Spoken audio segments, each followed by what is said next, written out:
दोस्तों, वीर तेजाजी का जन्म 29 जनवरी 1074 में नागौर जिले के जाट घराने में हुआ। तेजाजी के पिता का नाम ताहड़देव और माता का नाम रामकुंवरी था। तेजाजी का ननिहाल अजमेर जिले की किशनगढ़ तहसील के त्योद गांव में ज्ञानी गोत्र में था। तेजाजी के नाना का नाम दुल्हन जी और मामा का नाम हेमुजी था। ताहड़देव का विवाह त्योद के मुखिया दुल्हन जी की पुत्री रामकुंवरी के साथ हुआ, परंतु जब शादी के 12 वर्षों पश्चात भी संतान सुख प्राप्त नहीं हुआ तो पुत्र प्राप्ति के लिए रामकुंवरी भी अपने पति ताहड़देव से अनुमति लेकर अपने पीहर त्योद के जंगलों में गुरु मंगलनाथ के मार्गदर्शन में नाग देवता की आराधना करने लगी। 12 वर्षों की कठिन तपस्या के बाद नाग देवता से पुत्र प्राप्ति का आशीर्वाद मिला। उसके बाद रामकुंवरी पुनः खरनाल लौट आई। समय बीतने पर रामकुंवरी के गर्भ से पुत्र तेजाजी व पुत्री राजल पैदा हुए। रामकुंवरी ने पति ताहड़देव से तेजाजी के जन्म की खुशी में पुष्कर पूर्णिमा के दिन पुष्कर स्नान त्योद के जंगलों में नाग देवता की पूजा की इच्छा जताई। ताहड़देव ने सहर्ष स्वीकृति दी और तेजाजी के जन्म के 9वें महीने पुष्कर स्नान के लिए रवाना हुए। ताहड़देव के साथ उनके भाई आस्करण भी पुष्कर गए। पुष्कर में पनेर के मुखिया रायमल जी भी सपरिवार अपनी पुत्री पेमल के जन्म की खुशी में पुष्कर स्नान के लिए आए हुए थे। वहीं पर आस्करण और रायमल में मित्रता हो गई और बातों ही बातों में रायमल जी ने ताहड़देव से तेजा और पेमल के रिश्ते की बात की। ताहड़देव भी इस रिश्ते के लिए सहर्ष तैयार हो गए और उसी समय विवाह का मुहूर्त उसी दिन तय किया। उस समय तेजाजी की उम्र मात्र 9 महीने और पेमल की उम्र 6 महीने थी। रीति रिवाजों के अनुसार विवाह की सहमति के लिए तेजा और पेमल के मामाओं को आमंत्रित किया गया। तेजा के मामा हेमुजी सही समय पर पुष्कर पहुंच गए, परंतु पेमल के मामा खाजू काला को जायल से पुष्कर पहुंचने में देर हो गई। खाजू काला जब पुष्कर पहुंचा,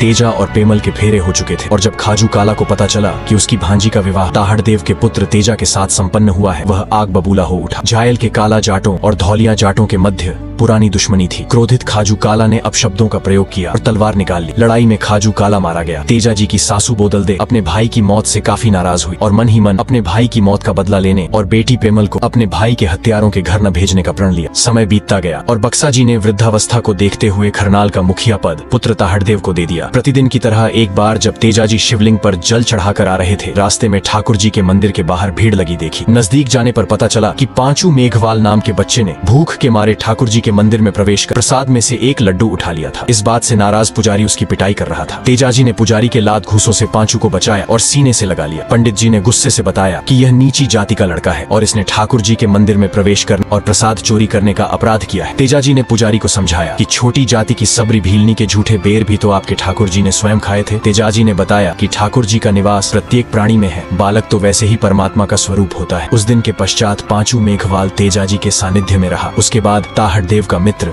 लखी बंजारा एक बार जब माल लादकर खरनाल के रास्ते सिंध की ओर रहा था, ताहड़देव के आग्रह पर खरनाल में डेरा लगाया। उसी दिन लाखा के डेरे में एक गर्भवती घोड़ी ने एक सफेद रंग की बछिया को जन्म दिया। बछिया के जन्म लेते ही उसकी मां मर गई। लाखा ने नवजात बछिया को उपहार स्वरूप बालक तेजा को दे दी। तेजाजी ने उस बछिया की सेवा की, उसे गाय का दूध पिलाकर बड़ा किया। तेजाजी ने उसका नाम लीलन रखा। लीलन तेजाजी की प्रिय सखी बन गई। समय अपनी गति से आगे बढ़ता रहा। तेजाजी ने अपने भाइयों के साथ पिता ताहड़देव और दादा बक्सा जी से मल्ल युद्ध और भाला चलाना सीखा। काका आस्करण ने तेजा को तलवार चलाना सिखाया। इसी बीच लुटेरों ने खेतों को देखने गए ताहड़देव और आस्करण पर धोखे से हमला किया और उनकी हत्या कर दी। यह देख पंचों ने पुनः बक्सा जी को खरनाल के मुखिया पद पर बिठाया। 9 वर्ष की उम्र में तेजाजी कुछ वर्षों के लिए अपने ननिहाल त्योद चले गए और वहीं पर गुरु मंगलनाथ से शिक्षा लेने लगे। त्योद में मामा हेमुजी से धनुर्विद्या और तलवारबाजी सीखना जारी रखा। 16 वर्ष के होने पर तेजाजी खरनाल वापस लौटे। उस समय खरनाल चोरों और लुटेरों के चौतरफा हमले झेल रहा था। तेजाजी ने आते ही खरनाल को चोर के आतंक से मुक्ति दिलाई। 1160 का वर्ष था। इस बार इंद्रदेव कुछ ज्यादा ही मेहरबान हुए और जेठ आषाढ़ माह में ही भरपूर बारिश होने लगी। उस समय दादा बक्साजी किसी काम से बाहर गए हुए थे। तब माता रामकुंवरी ने सुबह के समय तेजा को जगाया और खेत को बोने भेजा। तेजाजी ने बैलों को संवारा और बीज उठाकर खेत की ओर निकल गए। भूखे पेट खेतों में आए। तेजाजी ने दोपहर तक आधी जमीन बो दी थी। उनके लिए खाना व बैलों के लिए चारा उनकी भाभी बड़े देर से लाई थी। तेजाजी ने नाराजगी जाहिर की तो भाभी ने ताना दिया कि आपकी परनाई अपने घर बैठी है, उसे ले आओ, वो जल्दी खाना ले आएगी।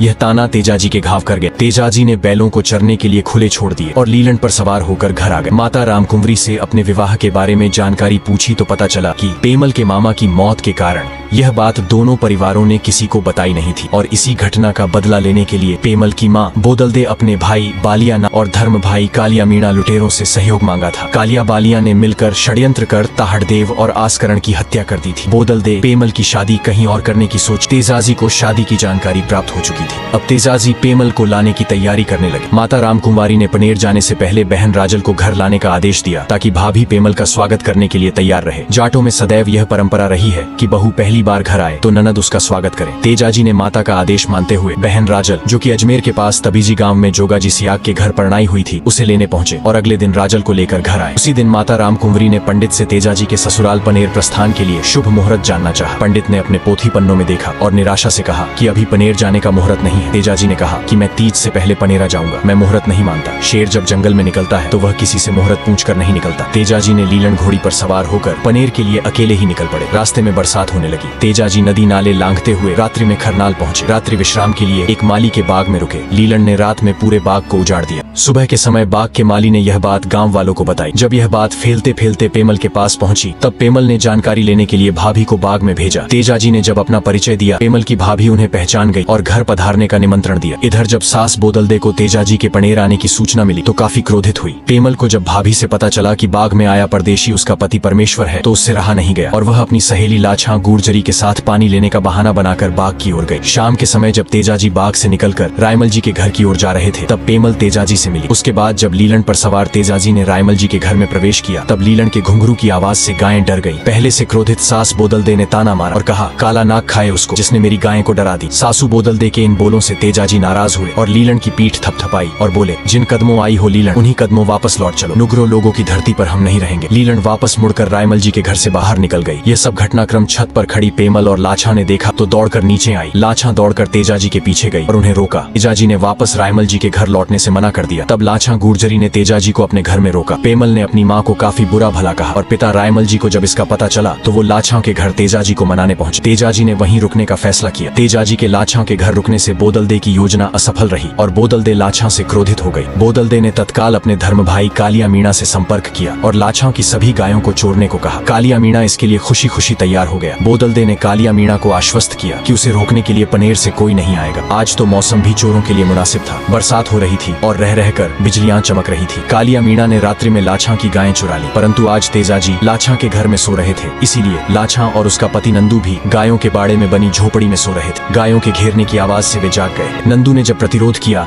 तो चोरों ने उसे भी पीटा और भाग गए। लाछा ने चोरी की सूचना मुखिया रायमल जी तक पहुंचाने की कोशिश की, परंतु बोदलदे जो इसके लिए तैयार थी उसने बाहर से ही लाछा को भगा दिया। लाछा जानती थी कि जितना समय बीतता जाएगा उसकी गायों का वापस मिलना भी उतना ही मुश्किल होता जाएगा। रोती हुई लाछा ढोली के घर पहुंची, क्योंकि पुराने जमाने में युद्ध की तैयारी के लिए ढोल को खास लय में बजाया जाता था ताकि गांव वाले सतर्क हो जाए। वैसे ही लाछा ने ढोल बजाने का अनुरोध किया, परंतु ढोली ने भी उसे मना कर दिया क्योंकि बोदलदे ने उसे पहले ही धमका रखा था। निराश और रोती हुई लाछा अपने पति के पास पहुंची और उसे लेकर अपने घर पहुंची जहां तेजाजी सो रहे थे। लाछा नंदू के साथ घर के बाहर बैठकर रोने लगी। लाछा के रोने की आवाज सुनकर तेजाजी की नींद खुल गई और तेजाजी ने लाछा से रोने का कारण पूछा। लाछा ने गायें चोरी होने की बात बताई। फिर तेजाजी बोले, तुम चिंता मत करो लाछा, तेजा जाट तुम्हारी एक एक गाय को वापस लेकर आए। तेजाजी ने अपने हथियार उठा लिए और अंधेरे में लीलन चोरों के भागने की दिशा में बढ़ गई। अंधेरे में चमकती बिजली की चमक में तेजा गायों के निशानों का पीछा करते हुए आगे बढ़ रहा था। वर्तमान सुरसुरा के नजदीक तेजाजी को बिजली गिरने से एक जगह आग लगी हुई दिखाई दी। आग में एक नाग नागिन का जोड़ा फंसा हुआ था, जिसमें से बिजली गिरने से नागिन मर चुकी थी और नाग भी जलने वाला था। तेजाजी ने जीव दया करते हुए भाले की नोक से नाग को आग के घेरे से बाहर निकाल दिया। नाग को बचना अच्छा नहीं लगा और गुस्से में तेजाजी को काटना चाहा। तेजाजी बोले, मैंने तो आपका भला ही चाहा है और आप मुझे ही डसना चाहते हैं।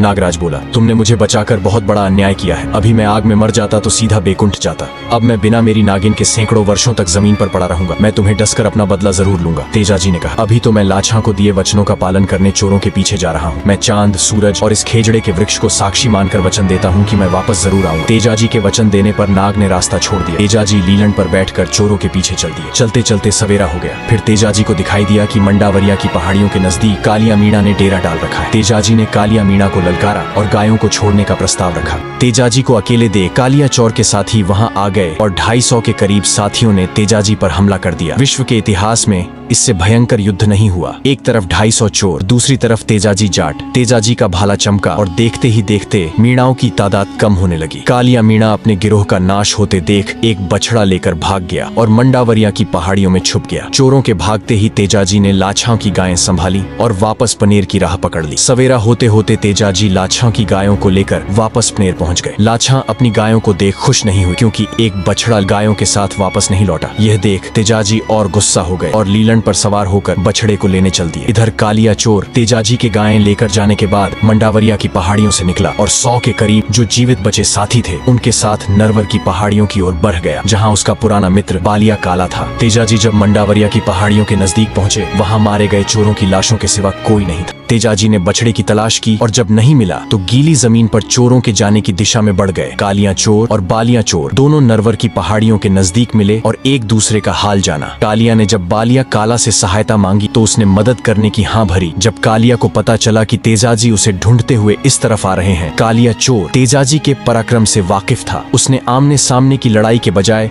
बालिया काला के साथ छुपकर तेजाजी पर हमला किया। धोखे से किए हमले से तेजाजी बुरी तरह घायल हो गए, परंतु उनका भाला पूरी तेजी से चलता रहा। लीलन ने भी अपना द्रोण रूप दिखाया। कई चोरों को लीलन ने धूल चटा दी। घायल तेजाजी ने कालिया बालिया के सभी साथियों को नष्ट किया और उन दोनों पापियों का वध किया और बछड़े को लेकर पनेर के लिए रवाना हुए। पनेर पहुंचकर तेजाजी ने लांछा को बछड़ा सौंपा और लीलन पर सवार होकर उस स्थान पर पहुंचे जहां नाग उनका इंतजार कर रहा था। नागराज ने तेजाजी के लहू से भरे शरीर को देख डसने से मना कर दिया। तेजाजी ने अपनी जीभ पर डसने का निवेदन किया। तब नाग ने तेजाजी की जीभ पर डस लिया। तेजाजी ने वहीं नजदीक भेड़ चरा रहे आंसू देवासी को अपना मेमद मोलिया दिया और पेमल तक पहुंचने का वचन लिया और पास खड़ी लीलन को रोते हुए देख कहा कि लीलन, तुमने मेरा जिंदगी भर साथ दिया है, अब तुम जाओ और सभी को खबर दे दो कि तेजा अपने वचन को पूरा करते हुए अपने प्राण दे दिए हैं। और लीलन दुखी मन से सभी को सूचित करने चली गई और तेजाजी भाद्रपद शुक्ल दशमी 28 अगस्त 1103 में नागराज के डसने से परलोक गमन हो गए। जब यह बात पेमल को पता चली तो फुट फुट कर रोने लगी और कहा कि अब मेरे जीवन जीने का क्या फायदा है, और सत का नारियल लेकर सूर्यदेव की अग्नि में सती हो गई। जब लीलन खबर पहुंचाने बहन राजल के पास पहुंची तो राजल रोने लगी और राजल और लीलन दोनों तेजाजी के वियोग में धरती में समा गए। दोस्तों, सब्सक्राइब जरूर करें, कमेंट में जय वीर तेजाजी जरूर लिखें।